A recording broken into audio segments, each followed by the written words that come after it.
Selamat pagi, selamat ngopi. Bagi yang belum ngopi, sambil ngopi kita bincang-bincang dengan secangkir kopi pahit ya. Hari ini kita akan membahas tentang bagaimana cara bergaul dengan Allah. Kalau kemarin kita bicara tentang membangun kehidupan spiritual ya, kecerdasan spiritual. Jadi ini ada hubungannya ya, nyambung sedikit ya, supaya materinya itu sambung menyambung menjadi satu ya, supaya kita bisa belajar bersama-sama, sharing bersama-sama, berbagi pengalaman bersama-sama. Nah, kenapa kita perlu bergaul dengan Allah? Semua agama-agama di dunia ini intinya sebenarnya kan ingin bergaul dengan Allah ya. Ada dengan cara berbagai cara. Nah, cara itu kan tidak bisa dipermasalahkan sebenarnya. Ada orang sholat, ada orang pergi ke pura, ada orang pergi ke gua ya, ada orang bersemedi, ada orang melakukan ritual ini dan ritual itu, yang tujuannya adalah ingin bergaul dengan Allah. Nah, saya sendiri sering belajar, mendengar dari para ya rohaniawan lah gitu kan disebutnya, karena kan bicara tentang rohani. Nah, tetapi banyak hal yang disampaikan itu tidak tepat ya. Bergaul dengan Allah ya kita berdoa, tetapi bagaimana Allah menjawab doa ya kita tidak tahu. Kita ngomong sama Allah, tapi bagaimana Allah ngomong sama kita tidak tahu. Nah, itu kan namanya bukan bergaul ya. Komunikasi satu arah itu bukan bergaul. Komunikasi satu arah itu tidak disebut komunikasi, tidak disebut dengan dialog. Nah, mengapa kita harus berkomunikasi? Kenapa kita harus bergaul dengan Allah? Gini, kita kan manusia ciptaan Allah.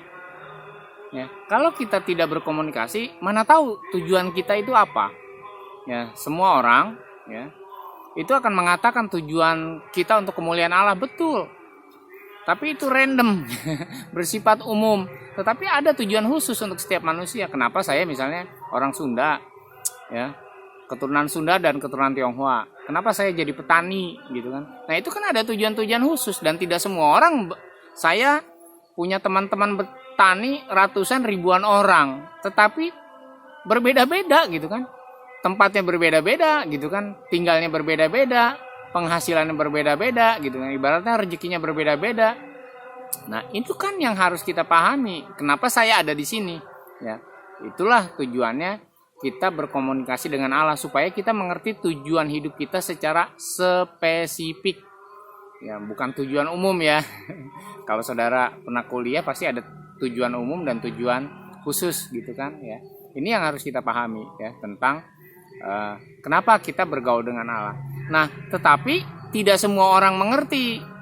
Bergaul dengan Allah itu ada syaratnya. Begini, Allah itu suci, ya kan? Allah itu ada di tempat maha suci, ya. Nah, karena itu semua agama-agama, apapun saudara, bukan cuma Islam ya. Mungkin saudara selama ini memahaminya cuma Islam, yang ketika untuk menghadap Allah, untuk sholat, ya, untuk berdoa itu harus wudu. Hampir di semua agama, Buddha, Hindu, ya. Orang-orang Kristen juga sama. Untuk menghadap Allah itu perlu suci. Ya, dari zamannya Musa lah ya, Yudaisme gitu kan, itu harus suci. Tidak bisa orang pendarahan menghadap Allah. Tidak bisa orang haid menghadap Allah. Menyebut namanya pun nggak boleh gitu kan. Jadi karena Allah itu suci, maka kita harus menyucikan diri. Nah, yang dibuat oleh manusia adalah menyucikan dirinya. Ya. Nah, coba kita cek. Ketika kita menyucikan diri, ya anggaplah seperti wudhu lah gitu kan, karena apa, masing-masing agama punya sebutan yang berbeda-beda gitu kan. Nah, setelah itu menghadap Allah, bisa nggak berhubungan dengan Allah, berkomunikasi dengan Allah? Ya, coba kita cek diri kita sendiri, kita tidak bicarakan orang lain. Yuk kita cek, betul nggak? Ya. Nah, saya mengambil penggalan ayat ya, kalimat lah yang dikatakan Yesus. Manusia itu kadang untuk menghadap Allah menyucikan bagian luarnya saja, tidak bagian dalamnya. Jadi waktu itu Yeshua HaMasiah, dia mengkritik orang-orang Yahudi. Hei kamu, kenapa kamu cuma membersihkan gelas bagian luarnya, tidak pernah membersihkan gelas bagian dalam? Justru gelas bagian dalam itulah untuk orang minum. Ya, jangan sampai gelas bagian dalam itu najis. Tetapi orang umumnya membersihkan gelas bagian luarnya, itulah yang dikritik oleh Yesus. Misalnya contoh seperti itu. Nah sama sebenarnya. Ketika kita menyucikan diri, mandi segala macam ya kan, orang habis berhubungan seks, habis nipas, haid, harus mandi gitu. Contohnya seperti itu. Nah, baru bisa menghadap Allah kalau sudah mandi gitu kan. Nah, pertanyaannya dalamnya sudah dicuci belum? Sudah dibersihkan belum gitu kan. Nah, jadi ini unik. Ya, kita kadang berpikir menurut agama ya, agama nih ya. Saya bilangnya agama karena memang itu yang dikonsep, yaitu menyucikan diri. Ada dalilnya atau tidak ada dalilnya, karena tidak semua agama punya dalil untuk menyucikan diri. Cuma setiap manusia berpikir untuk menghadap Allah adalah menyucikan diri. Nah, ada satu hal yang unik. Zaman Yudaisme, kalau orang mau menghadap Allah, para imam gitu kan, imam-imam orang Yahudi, itu harus menyembelih domba dulu. Ya kan, menyucikan dirinya, ya kan, minta pengampunan dosa, baru dia masuk ya ke Baitullah gitu, ke Baitul Maqdis itu kan, ya ke situ. Nah, harus dia sembelih dulu dombanya di luar, dia minta pengampunan dosa baru bisa masuk. Kalau tidak, konon ceritanya imam yang masuk ke situ pasti mati. Ya, karena itu imam-imam orang Yahudi dulu selalu pakai tali dan kerincingan dimasukkan ke dalam ruang maha kudusnya, tempat Allah bertemu dengan dia gitu kan, tempat Allah berkomunikasi dengan dia. Sebab kalau dia mati, tidak ada orang yang bisa masuk, karena itu ditariklah tali itu, diseretlah mayatnya karena dia mati gitu kan di dalam ruangan maha suci itu. Nah, unik lagi di dalam kekristenan, yaitu Yesus dianggap sebagai anak domba Allah yang menyucikan umat manusia, lalu orang itu harus dibaptis, disipkoh untuk menyucikan. Jadi karena itu sekarang orang Katolik dan orang Kristen di seluruh dunia tidak lagi ketika mau menghadap Allah itu wudu, tidak lagi mau menghadap Allah itu mandi, karena sudah disucikan, ya kan, sudah disucikan dengan darah anak domba katanya kan, menurut teorinya, menurut dalilnya begitu. Ya kita hargai saja gitu kan pendapat-pendapat seperti itu kan.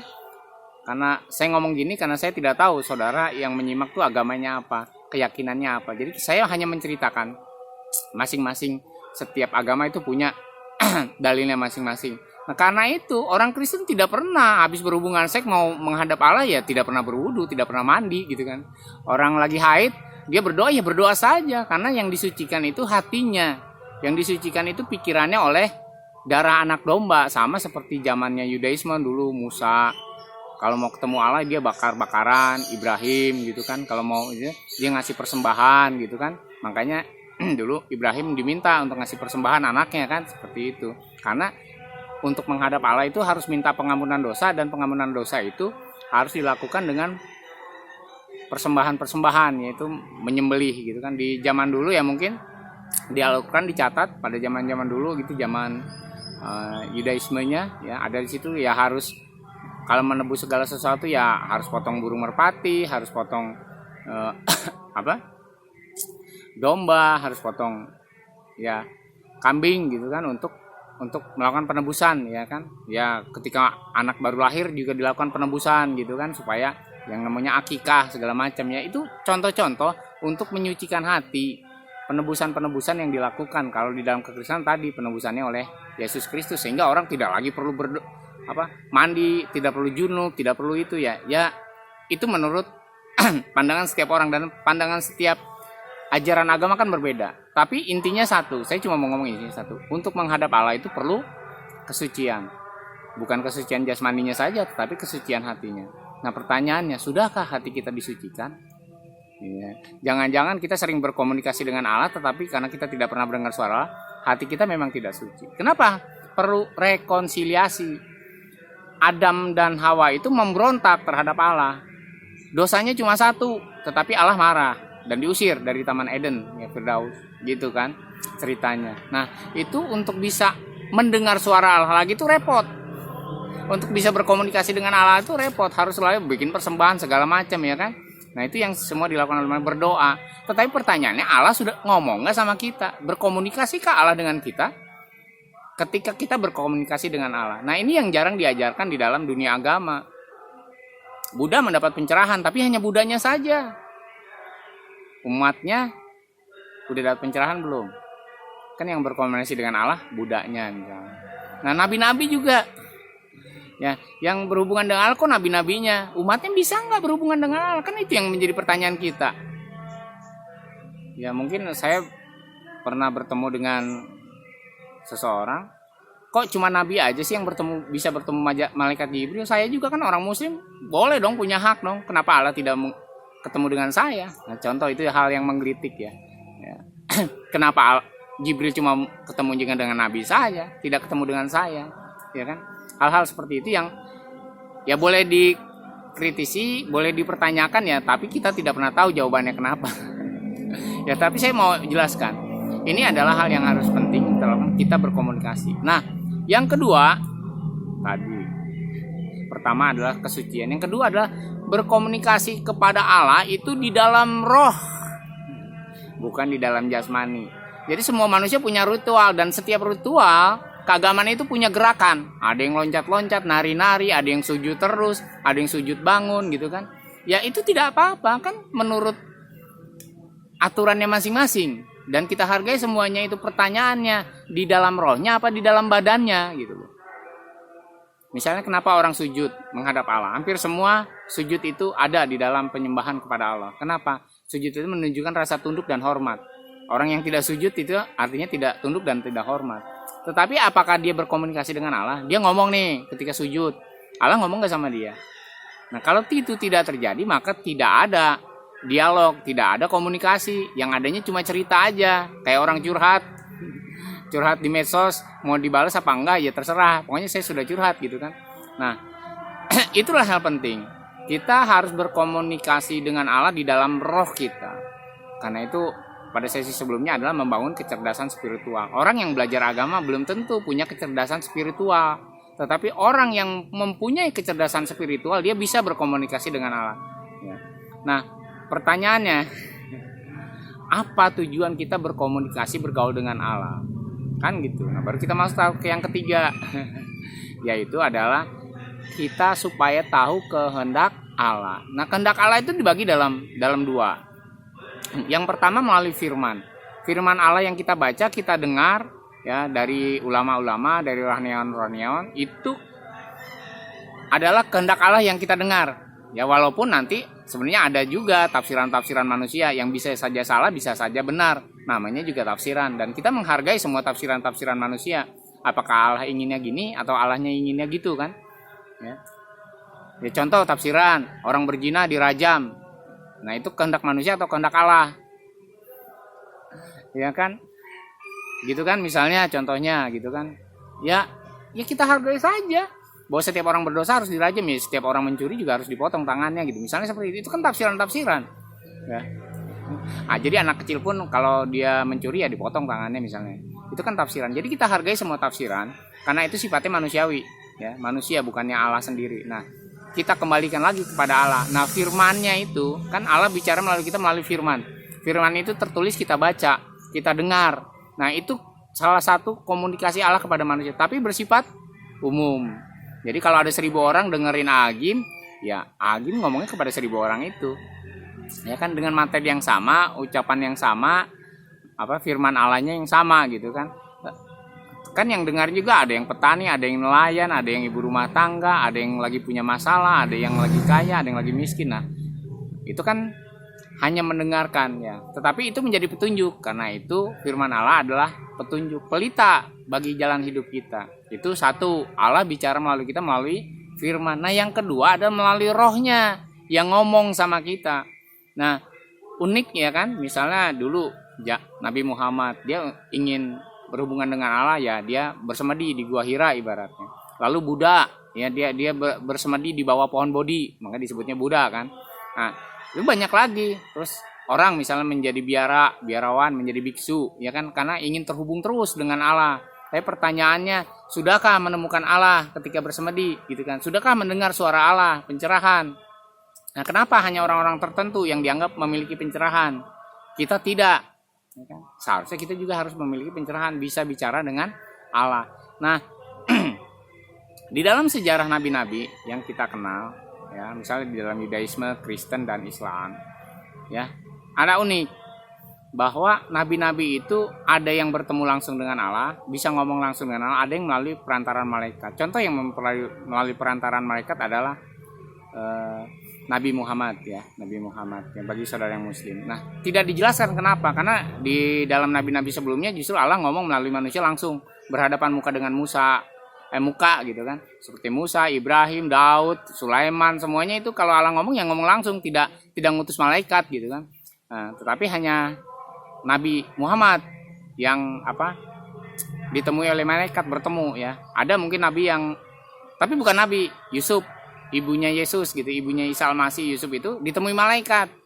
Tapi dia bukan nabi, Yusuf itu bukan nabi, tapi dia ditemui malaikat. Maryam ditemui malaikat, tapi dia bukan nabi gitu kan. Nah, itu yang contoh-contoh cara Allah berhubungan dengan manusia, berkomunikasi melalui malaikat. Tetapi setelah ya, saya membacanya literasi. Setelah zaman Yesus, manusia itu bisa ngomong dengan Allah melalui roh Allah, karena roh Allah itu yang ada kepada manusia. Kenapa? Roh Allah bisa ngomong langsung kepada manusia karena tadi hatinya sudah disucikan. Orangnya udah dibaptis, disipkoh katanya. Disucikan hatinya, bukan yang disucikan badannya gitu kan. Terus dosa-dosanya sudah ditebus katanya kan. Katanya dosa-dosanya sudah ditebus melalui pengorbanan Yesus ya kan ya, sebagai anak domba Allah. Nah, itu contohnya ya kan. Yang saya ceritakan ya, supaya saudara paham masing-masing pelajaran setiap agama berbeda-beda untuk datang kepada Allah. Ya, terserah kepada saudara sendiri, saudara kan punya keyakinan masing-masing. Nah, tapi saya menyampaikan bahwa itulah kerinduan kita untuk berkomunikasi dengan Allah. Nah, ketika kita tahu kehendak Allah melalui firman dan melalui roh Allah yang bicara sama kita, itu kita supaya taati. Ya, supaya taati dan supaya kita hidup di dalam kehendak Allah. Kalau semua orang tahu kehendak Allah, mendengar suara Allah dan tahu rencana Allah dalam hidup dia, ya nggak mungkin lah orang mendirikan sekolah-sekolah agama tetapi terjadi pelecehan di situ. Pelecehan di mana-mana sekarang. Ya terserah agamanya apa, itu pelecehan banyak. Karena orangnya tidak taat kepada Allah. Orang yang tidak taat Allah masih bisa bangga punya Allah gitu, masih bisa bangga komunikasi dengan Allah. Ya enggak lah, saya pernah ngalamin dosa, dan ketika saya berbuat dosa, saya merasa jauh dengan Allah, dan itu sangat menyakitkan. Karena ketika saya tidak lagi ngomong ya gini lah, kita berkomunikasi dengan istri, berhubungan dengan istri ya di rumah. Ketika kita marahan berhari-hari, ditanya pun istri nggak nyaut gitu kan, seperti itu. Pernahkah kita berpikir bahwa dosa itu yang menyebabkan Allah itu tidak mau bicara sama kita? Ya kan? Nah, itu yang harus kita pahami bersama-sama ya. Nah, tujuannya kita bergaul dengan Allah, tujuan nih tadi adalah tahu kehendak Allah. Setelah itu adalah tahu bahwa kita bekerja bersama dengan Allah. Allah menciptakan Adam, lalu ditaruh di Taman Eden, di Firdaus itu kan ceritanya, disuruh mengelola, ya kan, mengelola semua taman itu, ada binatang, ada hewan, semua dikelola. Demikian juga ketika dia diturunkan di bumi, disuruh mengelola, mencangkul segala macam ya kan, disuruh mengelola. Jadi ketika kita tahu bergaul dengan Allah, maka kita bekerja bersama-sama dengan Allah menjaga bumi ini. Kembali saya mengkritisi, banyak orang-orang membangun rumah ibadah di gunung-gunung, di tempat-tempat yang akhirnya menjadikan longsor, merusak lingkungan. Pertanyaannya, dia tahu nggak kehendak Allah? Kan semua orang kalau bikin gedung ibadah, bikin gereja gitu kan, bikin rumah doa gitu, bikin tempat retreat, bikin tempat masjid, pesantren, itu kan di tempat-tempat yang bagus view-nya di gunung. Pertanyaannya, kalau memang saudara yang membangun itu untuk Allah gitu kan, untuk kemuliaan namanya, kenapa merusak alam? Kan kita diciptakan oleh Allah ke dunia ini untuk memeliharanya, bukan untuk merusaknya. Nah, itu jadi pertanyaan. Betul nggak jadi pertanyaan? Ya, saya ini ngomongnya secara orang pencinta lingkungan saja, bukan orang rohaniawan ya. Contoh seperti itu yang harus kita pahami bersama-sama. Tapi kalau orang bisa mendengar suara Allah, kan nggak mungkin dia bangun di tempat-tempat yang salah gitu kan. Barang bantaran-bantaran kali didirikan masjid, didirikan tempat ibadah gitu kan, yang seharusnya itu menjadi tempat untuk jalan infeksi kan. Seperti hal-hal itulah contoh-contoh yang kecil dan sederhana. Kenapa? Karena kita tidak berkomunikasi dengan Allah ya. Jadi semua yang kita lakukan hanya sepihak gitu. Allah sendiri tidak pernah ngomong sama kita, kita aja yang ngomong terus, nyerocos. Kayak saya nih, nyerocos terus ya kan. Tetapi kita tidak pernah mendengar Allah itu ngomong apa sih sama kita, apa sih kemauan Allah. Kemauan kita terus, setiap doa, setiap punya masalah, datang ngomong kepada Allah. Kemauan Allah atas hidup kita tuh apa? Tidak pernah kita pikirkan Nah, yang selanjutnya setelah bekerja sama dengan Allah adalah kita mengerti pikiran dan perasaan Allah. Nah, inilah yang kemudian di dalam Islam ya, tetapi bukan di dalam Islam secara agama ya. Tasawuf itu sebenarnya aliran di luaran Islam karena tidak punya dalil tasawuf atau sufi itu. Ya, kemungkinan juga berasal dari filsuf-filsuf zaman sebelumnya, zaman sebelum Islam ya, misalnya kekristenan kah, Yudaisme kah gitu kan, yang orang hidup membiara untuk membangun hubungan dengan Allah gitu kan. Nah, yaitu mengerti pikiran dan perasaan Allah, dan itu ada di dalam Islam tapi alirannya tasawuf, sufi gitu kan. Karena bisa berhubungan dengan Allah, bisa mempunyai pikiran-pikiran Allah, perasaan-perasaan Allah. Ya kalau di dalam Yudaisme, di dalam kekristenan itu jelas ada dalilnya, memang orang bisa berhubungan dengan Allah, memiliki pikiran Allah, memiliki perasaan Allah. Nah, di dalam ajaran Buddha juga sama. Kenapa dapat pencerahan? Kenal mengetahui pikiran-pikiran Allah untuk dunia ini supaya damai, sejahtera, sukacita gitu kan. Makanya itulah ajaran Buddha, karena dia merasakan ya Allah inginnya begitu, dunia ini damai, dunia ini penuh dengan cinta, ya kan gitu. Nah, jadi sama yang dilakukan oleh ajaran-ajaran sufi atau tasawuf, bahwa kita mengerti pikiran Allah. Nah, kalau kita tidak mengerti pikiran Allah, kalau kita tidak bisa bekerja sama dengan Allah, kalau kita tidak tahu rencana Allah itu seperti apa, ya kan, untuk hidup kita, ya artinya kita tidak berkomunikasi dengan Allah. Kita belum bergaul dengan Allah. Lalu ritual-ritual yang kita lakukan apa? Ya cuma ritual kemauan kita sendiri aja. Datang menghadap Allah, berdoa. Setelah berdoa ya udah tinggal datang, berdoa, tinggal curhat, nangis-nangis gitu kan. Misalnya punya masalah nangis-nangis, ya sudah. Allah mau jawab mau enggak juga kita nggak tahu. Bagaimana Allah menjawabnya? Ya nggak tahu. Karena sebelum Allah ngomong kita udah tinggal pergi gitu. Ya, atau juga karena kita kotor, kita bersihin badan kita aja, kita mandi gitu kan supaya menghadap Allah, padahal hati kita kotor. Ya. Saya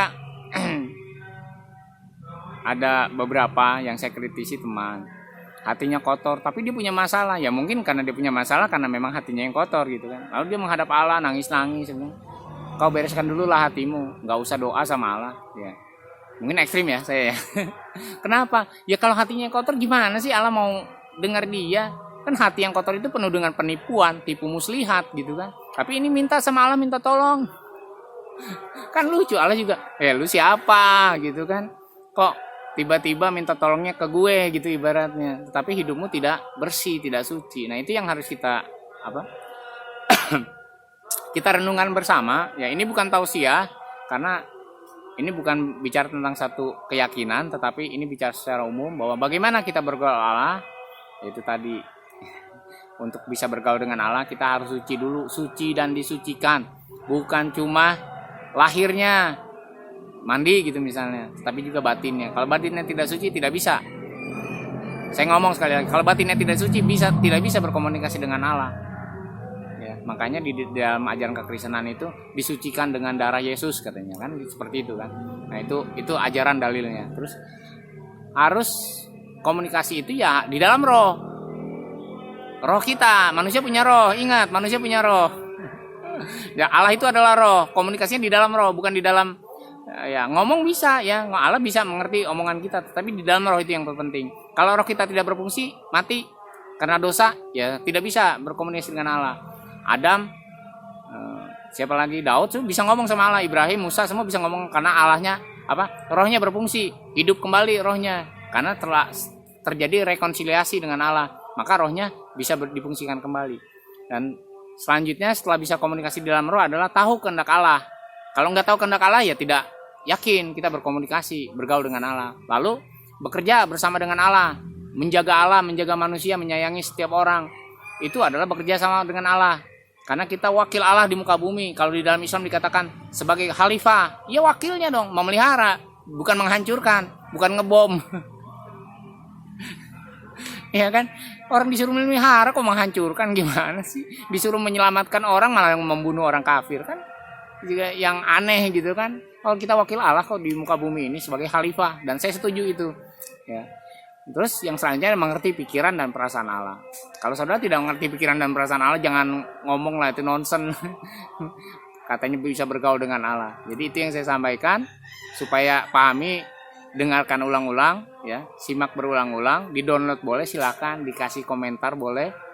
supaya kita belajar bersama-sama apa yang menjadi kehendak Allah di dalam hidup kita, dan kita bisa bergaul dengan Allah sesuai kehendak Allah. Terima kasih.